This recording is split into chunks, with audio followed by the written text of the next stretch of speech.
যখন তার মাহফিলে লোক সংখ্যা হয়তো আপনার জায়গা হতো না, গাড়ি পর্যন্ত পার্কিং করার জায়গা নাই, এবছর 142 বিঘার নতুন জায়গা বাড়ায় লাইভে আছে, কয়দিন আগে দেখলাম। তাহলে সেও তো বলতেছে আমাদের লোক দিন দিন বাড়তেছে।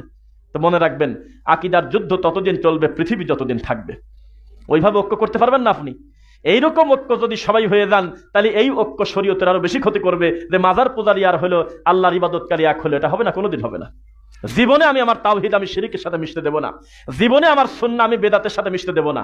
একটু একটু সিরিয়াল মিরাল ভেঙে বসেন তো ভাই, একটু কষ্ট করে। এখন কাতার দেওয়ার কিছু নেই, ভাইটা সালাত পড়তেছে, মানুষের দেওয়া কষ্ট, আপনি একটু একটু একটু চেপে বসেন।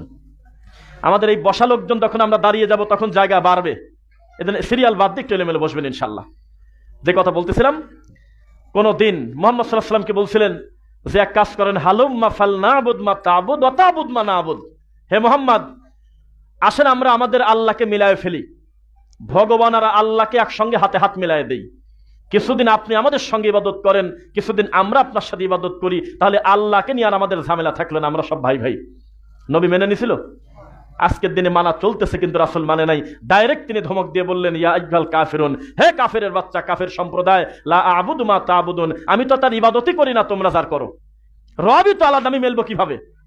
কিন্তু এখন একটু পরিস্থিতি উল্টে গেছে আর কি, সব মিশায় ফেলতে চাচ্ছে, হবে না।